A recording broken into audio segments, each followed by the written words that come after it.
Hey folks, welcome back to Tuesday 2 o'clock. Be So Creative, Las Cruces, New Mexico. It's the best place to learn how to do stuff.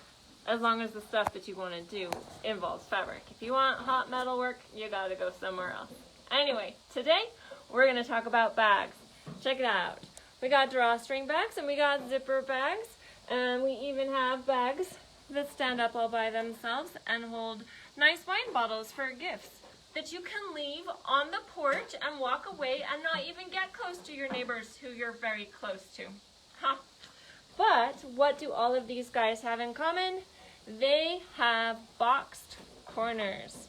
See that nice little seam? Flip that guy inside out. We've got that little cut right across.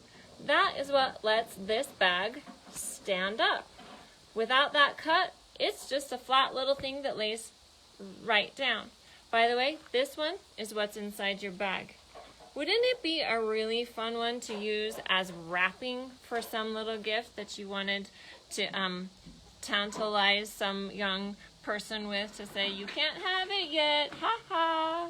Anyway, just saying. So, boxed corners. Boxed corners can also be built just like this guy has it built, only the surprise in this one is boring. This guy, hey, there's the seam, but where's my seam allowance? Tucked in between the two layers. That's right. So you can make them look really nice and tidy by lining them, but it's still that same basic plan. So we've got a seam that runs right down the side, and this one has a seam across the bottom, right? So the seam all the way around, and then we've got that little short piece. Same song, different verse right here. We're running our seam right down across, and back up again with the corner. Notice that there is no seam along this body edge right here. That's what defines a box corner as compared to one that we've built out of panels. If you'll notice, whatever the width of this seam is how the bag defines its side. So if I were to make this a little teeny little one, I would have something like this, and now my side is about 1.5 inches. Whereas here we've got, I don't know, probably 4 or 5 inches, and that gives me a side that acts like 4 or 5 inches. Similarly, isn't this just adorable? We only have 2 kits left, ladies and gents, just 2 kits left.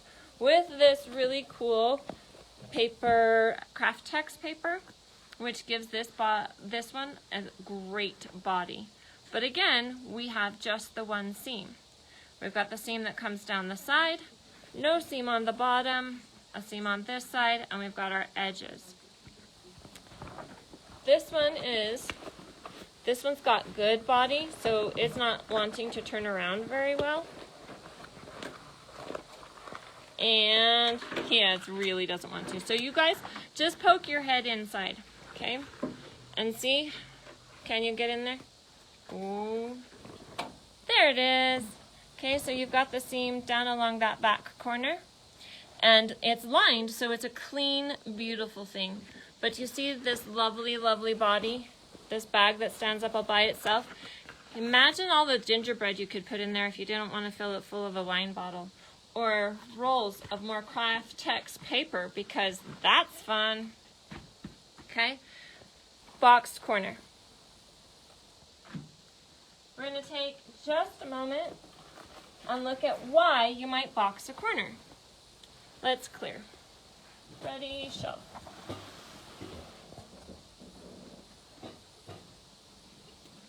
So here is our adorable flat tote sewing with my Nomies. This one's a Kimberbell project, and as adorable as it is, let's pretend you actually prefer your bags to be able to have a bottom.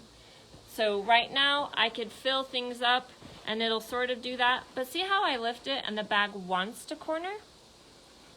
If we just turn the whole thing inside out, dun, dun, dun, dun, dun, da, da. This one is built on a fold.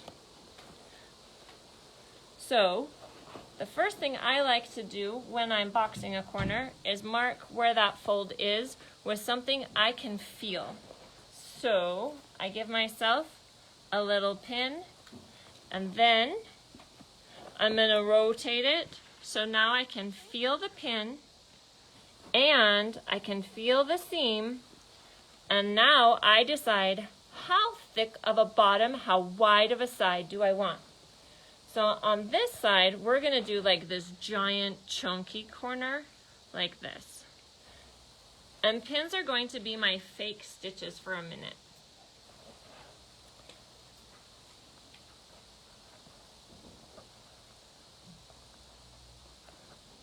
Okay, one more for good measure, because we made it a giant chunky piece. So now when I flip it around the other way, I have just set up the situation where the fabric is forced into a squared off edge. And if I do that on both sides, I have this bag that is now three-dimensional instead of flat. So peek inside. You can leave these flaps in here, and especially if you're going to put a bottom on the back, on the, like a solid piece of something on the bottom as a base, there's no harm in leaving those where they are. And if I were to line this bag, then I would bring them up. So I would put the main bag exterior with the flaps down, but the lining, I would lift them up if I wanted to keep them in there for extra stability. So see how they're up against the side? Then in that way, I wouldn't have too much bulk on the bottom. So flat bag can become this cool square bag.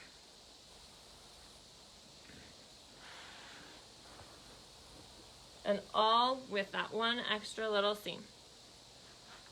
Super fun.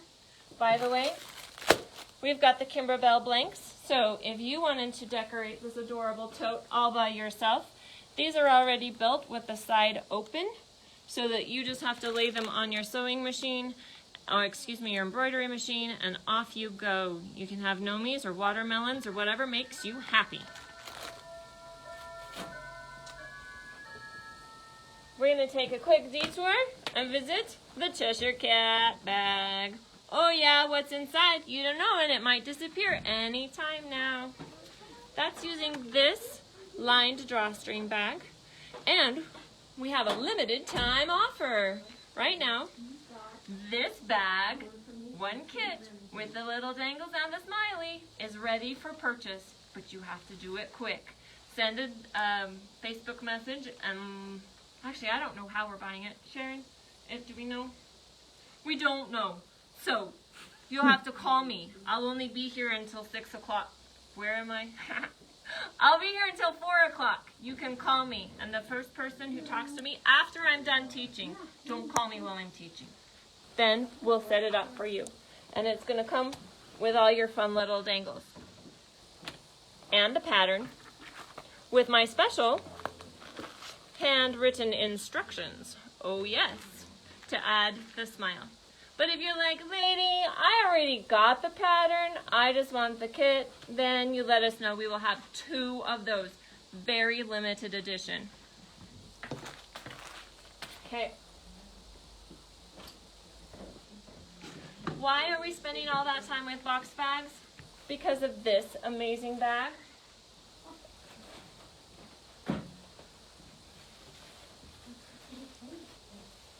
So this is one of the fabrics that was featured on Saturday, and it comes with a nice little set of instructions, and I'm just going to walk you through building this bag.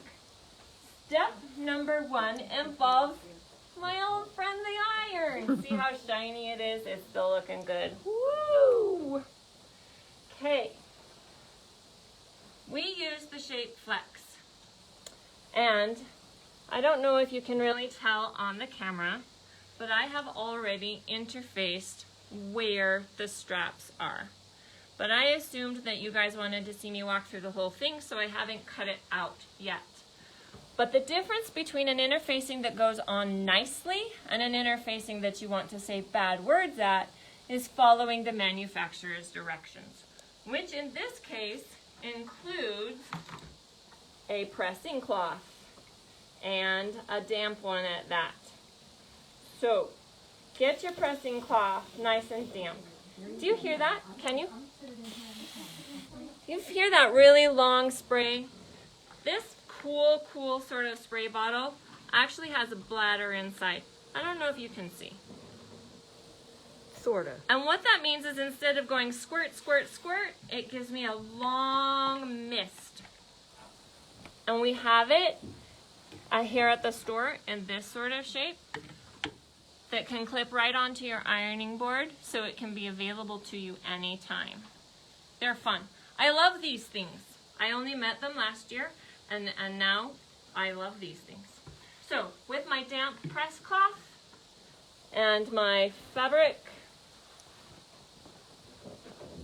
I'm gonna go ahead and lay down my interfacing, use my damp cloth,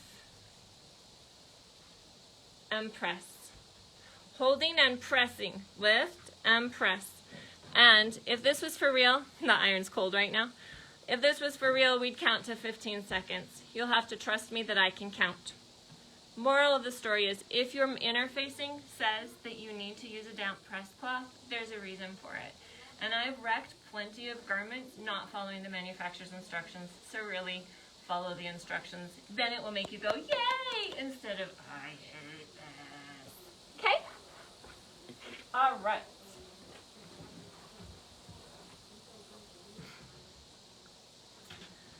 Here is an extra little thing that we're doing with our bag at the store. This is Annie's Soft and Stable. I've cut it the same size as the main body part of the bag. Well, I should say approximately. So this is the main bag. And I've cut the Soft and Stable and the lining fabric, and I've quilted it so that we've got this nice big piece that's the same dimensions as the bag.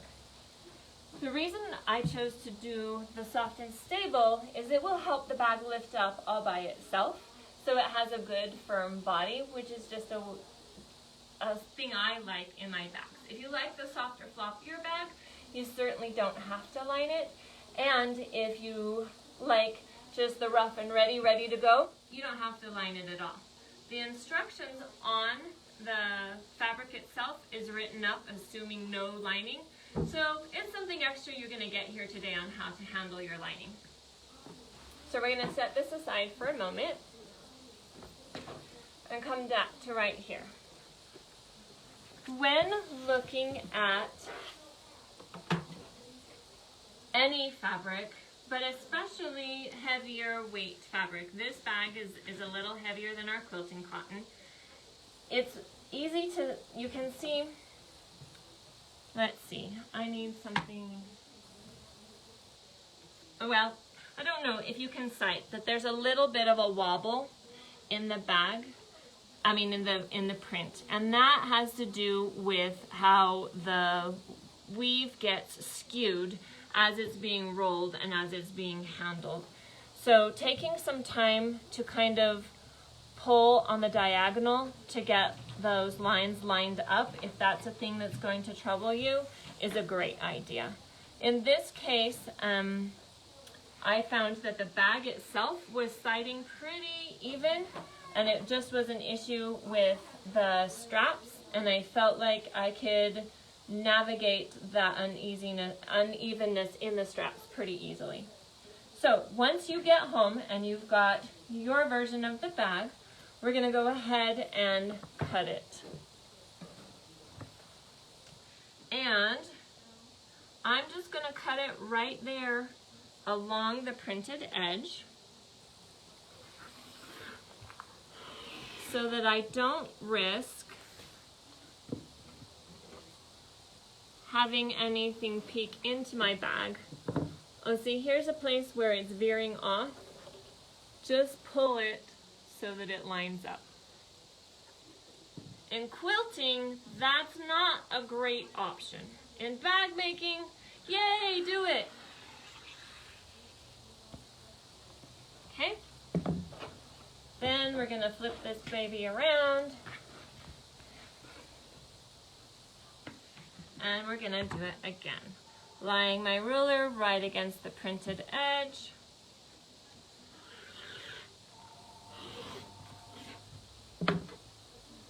You see how I'm folding the fabric out in a way? That tells me where I've stopped cutting, so that as I move up again, it will be easier for me to find it without creating that little jaggedy edge. Also, see how I've come to the tip of my finger. Now it's time to rest on that finger, walk my thumb up and reach my hand out again, rolling till I'm about level with the finger. Ta-da! That is the safe way to be able to keep your hand on your ruler without shifting your ruler or causing the whole thing to like veer in. Okay, beautiful bag, yay! Everybody say yay. I can't hear you. Okay, we'll set this aside for a moment and go ahead and cut out our straps.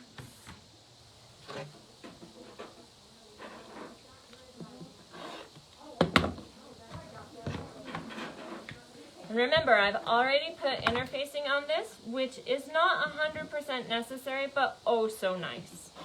And the Shape Flex that we have here in the store, the 101 I think it is my favorite. Okay, so can you see how we're sliding in away from the ruler? We're just gonna bring it back out.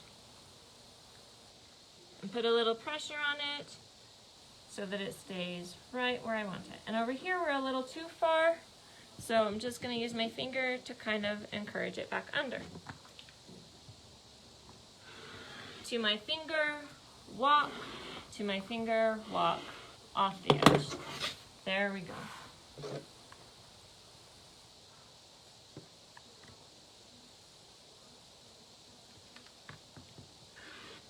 Okay, same song, second verse. We're going to slice right down the middle of this guy because I don't feel like making two cuts. Fold it off to the side, roll it down, 10 to 12. 10 to 12. and off we go. Now, if I don't cut this edge off like I did the first one, my straps could be uneven, and that's enough to bug. So we're gonna take the time to cut this edge off, tucking some guys back in.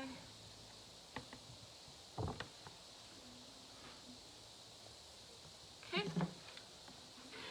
to my middle finger.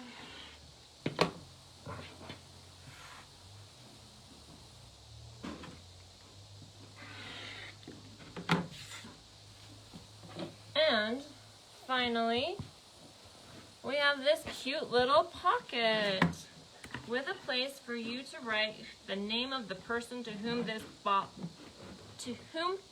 bag belongs.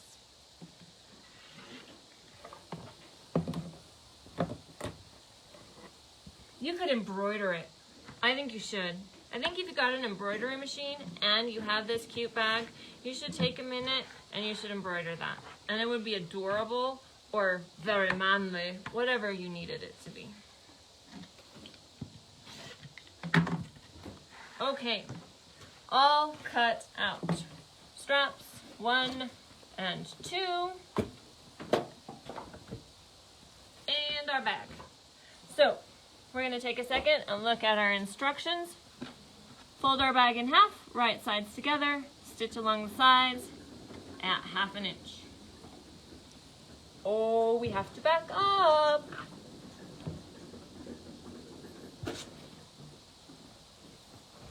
We're going to do our lining at the same time. Now, I waited to cut this guy out until I had my bag cut so that I could make sure everybody lined up just fine. You'll notice I've left the selvage on, and that's because I knew that my lining was a little bit shorter, just because of the variations in the way that the fabric manufacturer did between the two different bolts. So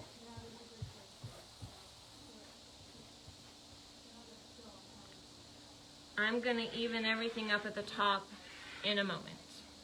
Right now, I just wanna make sure that my exterior and my interior are the same dimensions as each other. When you're doing like a serious bag, you might wanna cut the interior just a tiny bit shorter, because it has to fit inside. In this case, the weave of our canvas is flexible enough that we're not going to need to worry about that at all. To my finger, to my finger, to my finger.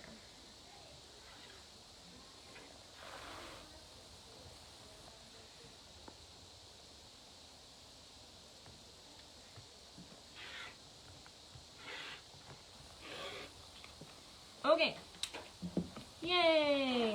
Now, so see how much difference I've got right here?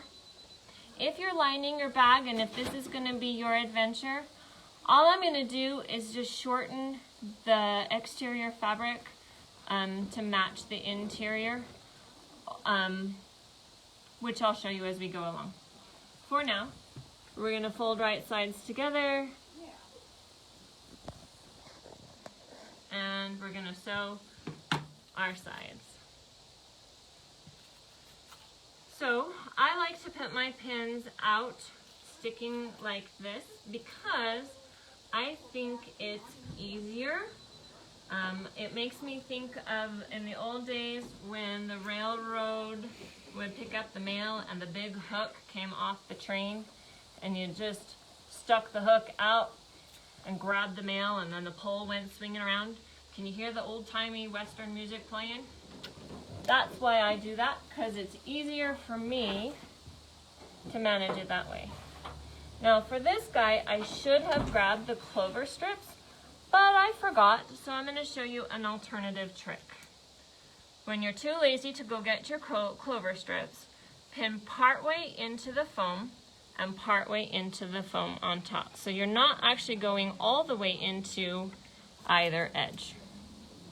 The reason I don't go all the way into the is because and why clover clips are a better choice for this, is if I try to do that, see how it's pulling and twisting? Like it's got this big old divot. That divot bugs me. So I go in the middle. But really, when you're not in the middle of a video presentation, when you forgot things, you should get up and go get your clover clips because that would be better, okay?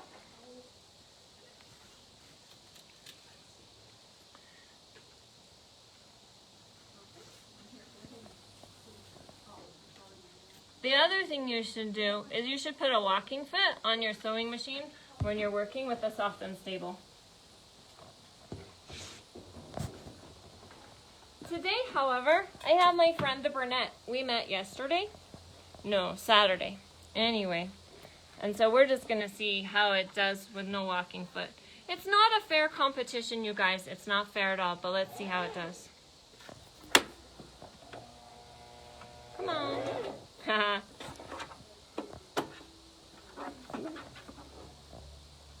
Okay. Ready to drive straight? Needle position. Feed dogs up or down? Feed dog should be up, and there's our needle position. There you go. There we go. Oh, this is not a 1/2 inch. Ha ha ha. That's why I had it over there.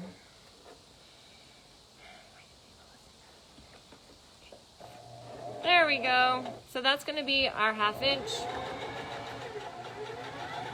Look, it's doing it. Yay, little Burnett Academy.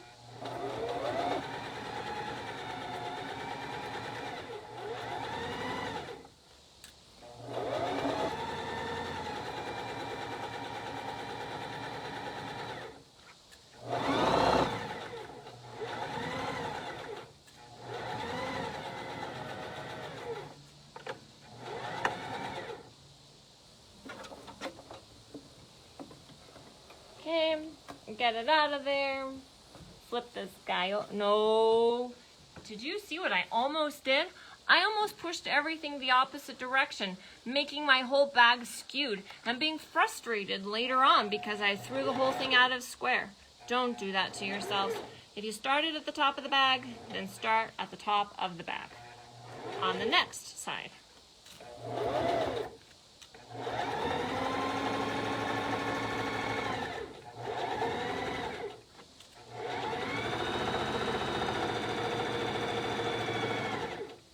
Okay, my hand is just resting here. I'm really driving out over here. That's where I'm actually pivoting.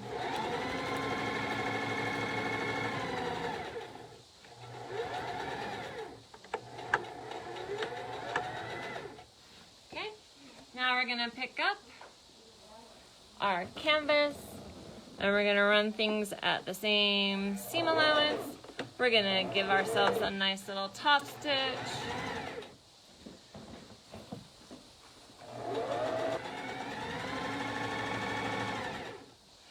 And we're gonna pause for a moment to get this out of the way. Maybe.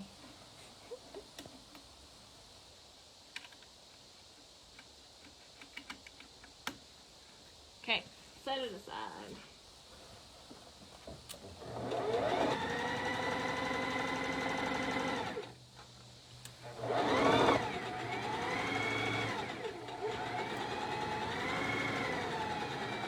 Right off the edge. And now this is lightweight enough that I can flip it around. But didn't you just say? I said that when you have the soft and stable, that's when you make sure you go the same way. If you were working with corduroy or velvet or any of those guys that have a really strong nap, then you should make sure you sew top to bottom. But when it's something soft, that mostly likes to stay where you put it, then you can do the reverse. So see how things got out of skew a little bit? I'm just gently rubbing the top over until things line up again.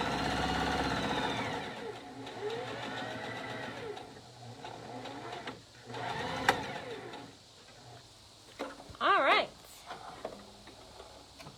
Okay. Oh, let it go. Now, I should have left the iron on because we're supposed to press the corners. So this is the part where you imagine that I did things right, and you imagine that the iron is hot. You imagine that this is a beautiful pressed seam. You're so good at imagining. Okay. So, for your really good imaginations, you're gonna have this. And see how it does that nice little tuck right there? That's so easy and comfortable. And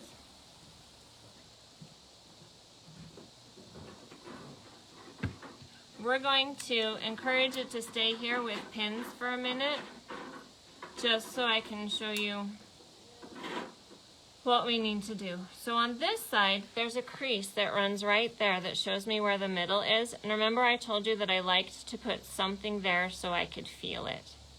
Now, I'm going to feel my way where the seam is and where that pin is. And I'm gonna adjust back and forth until things are lined up and it's really actually square. One of the other ways, if you actually have a drawn line, you can do is stab it straight through and check it out. So see, I'm not exactly there, but I can pivot and pull it over. So that is where that nice little tip is going to be. And our instructions tell us that we are going to mark 2 inches from the bottom of the bag along the seam.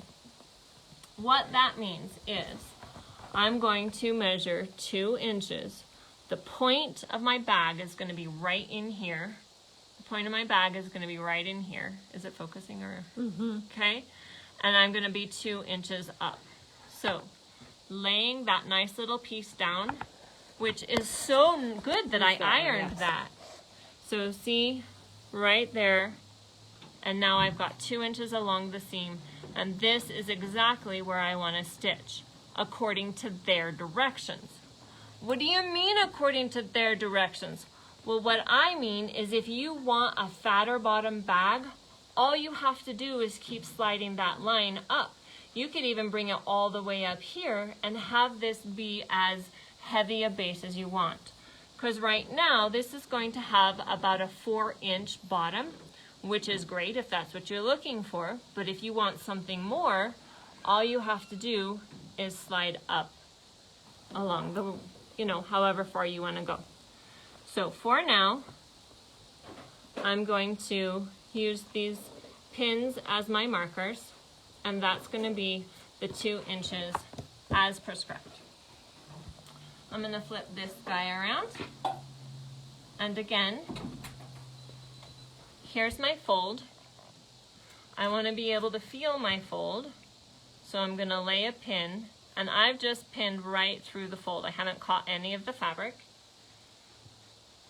And you guys are imagining so well and seeing how this is all beautifully pressed open. And making that nice little corner right up there at the top. Yay. Okay. Then we're going to feel until things line up. And I'm going to test this way by bringing my pin up and down. And am I lined up?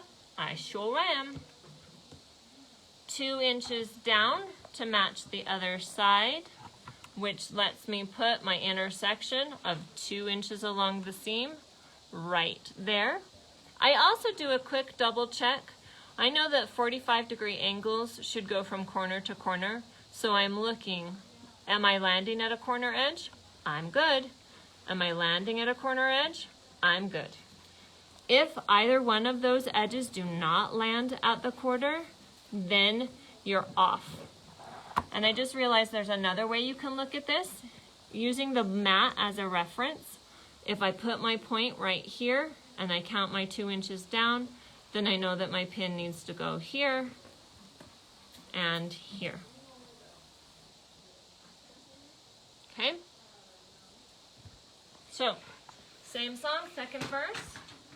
This one is super puffy, which doesn't make one bit of difference. So I'm gonna mark. There's where I want it. Oh, wow. See that, guys? Don't use that mark. It'll make you sad inside. That's better. But that pin's really bent. Trade. There we go. Same thing over here. There we go. Okay. Now, open it up and smash it down. Then, lay that whole guy down like this. Open up your seam.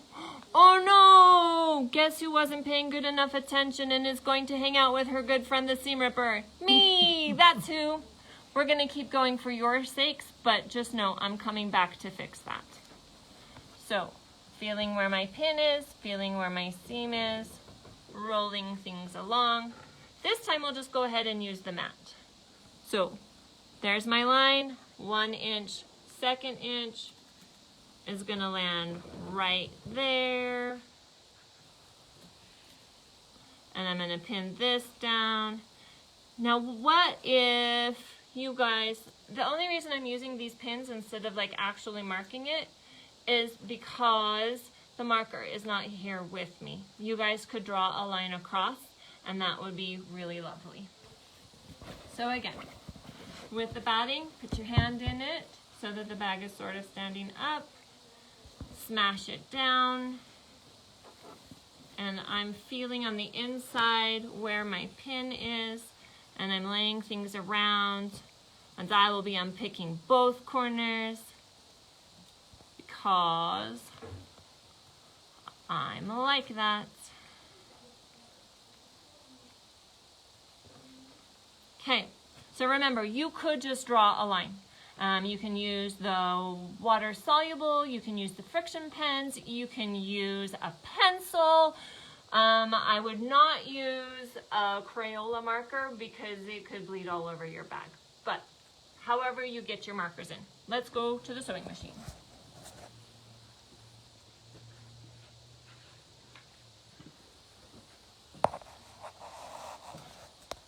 See how it's standing up so nice and tall? Only it's time to sew it. So smash it down.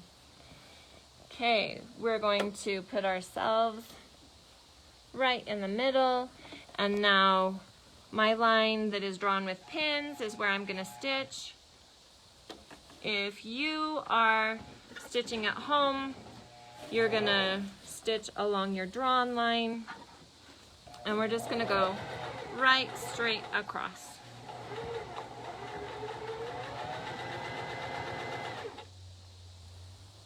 Let's test it. Now we're gonna jump to the lighter weight fabric and see how it does. Ready, let's go. Haha, it does like a Bernina and it just goes right on over. But we like our Bernina, so we're taking our pins out underneath.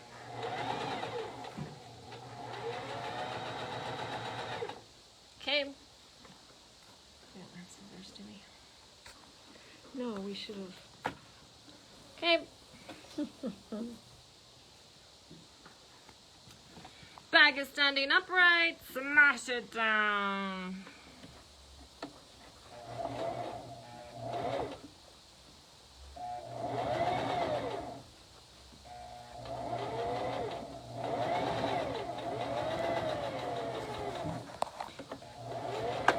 We had a little flurry in the shop just before. Did you put those in that basket? Just, oh, grab me the knife. Hi, I'm just gonna guess if you can see me. Thank you, Becky. We had a little flurry, and so some of my last minute things didn't come with me. But it was so nice to have customers come visit us in the store, so I am not complaining. Okay, here we go.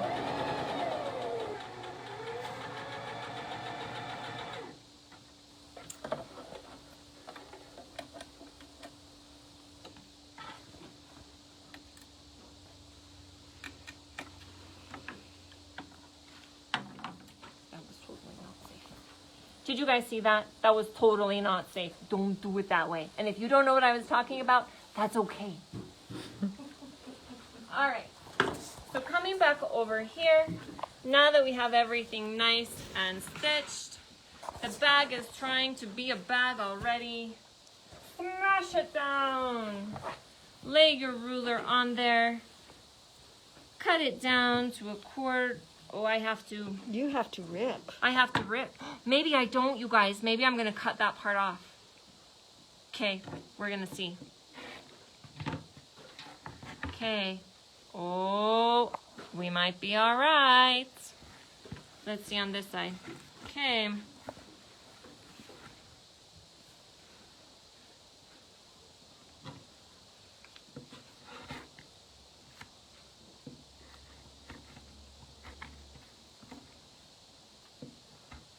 What have we got right there?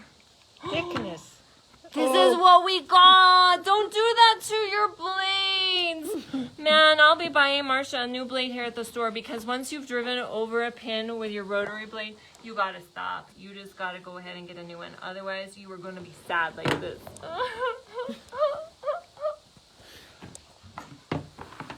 Okay, this one, see how it wants to stand up? Isn't that so cool? Okay, we're gonna set it aside for a minute. I'm gonna check for pins. No pins, no pins. Whew, that was close. And we're gonna just lay it down again. And we're gonna give it, I'm gonna give it a little bit, I'm gonna give it like a 3/8 inch seam allowance. No, I'm not. I'm gonna do a whole half. And the reason I'm doing a whole half is because this is, see, it's not cutting. It's not cutting because I drove over a pin. It's like going over car, you know, those car tire puncher things. Anyway, what I was trying to tell you is that I'm going to give it a 1/2 inch seam allowance because this is going to unravel more aggressively than our regular quilt cotton. See that? So I don't want it to be able to unravel right to my bag construction. Okay, at this point, press it. Then we tuck it in. Check it out. Don't you just want to go to the library or to the poster store? I don't know, do you go to the poster store anymore? Now, I'm going to stick my hand inside this bag and we're going to shove it in there.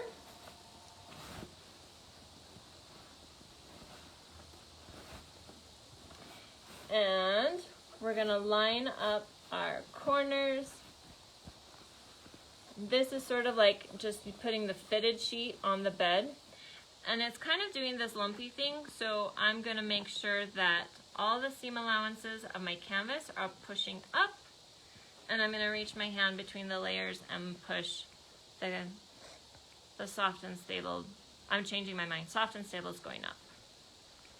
And the other's going down.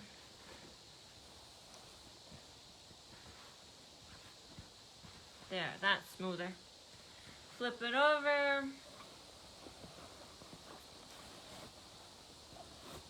Tuck it in. Check your seam allowances inside. Ta-da! Now this saggy thing just gets to be pulled up, up, up. Okay. So cute. You see this lumpy mess? We just keep smoothing it on the inside until everybody lines up. Because remember, we cut it exactly the same size. Do do do do do do do. This is the pillow dance. Done with the bag. Okay, so I'm putting my hand in and I'm just tugging just the outside to make sure everybody's lining up content and happy.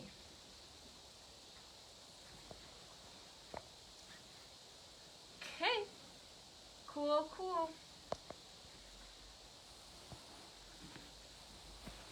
So, at this point, and this is where I said I would show you, we've got this much of the bag that has the selvages and the foam. And what I'm gonna do is I'm gonna pull it out of, this guy's gonna get cut off. So imagine, it's been cut off.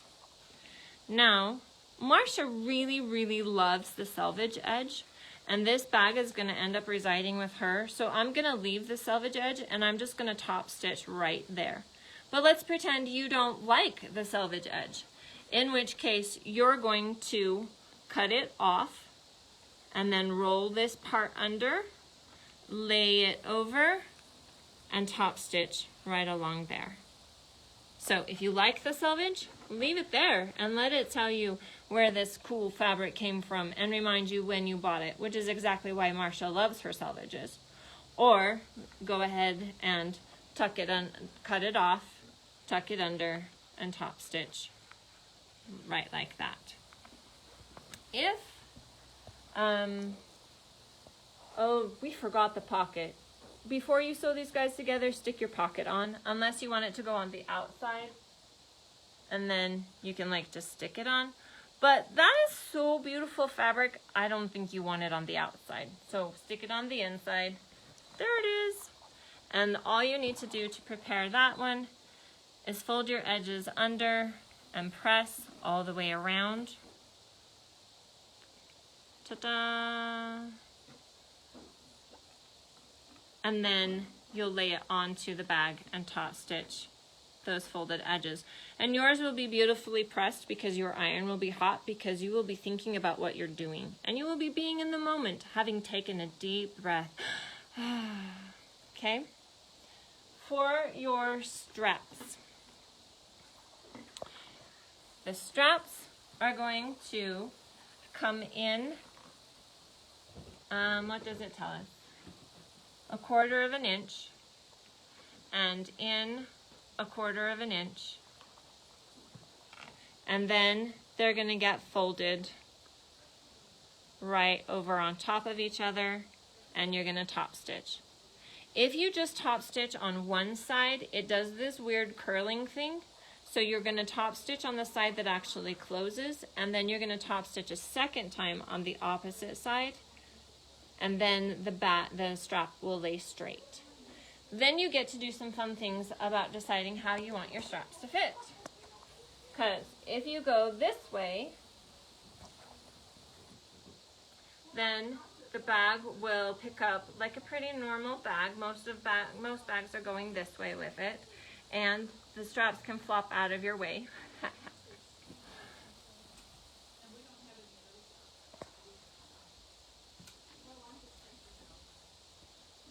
Okay, so if you choose to do it that way, then you've got the bags picking up this way, right? And that's pretty standard. That's where the instructions are going to tell you to go.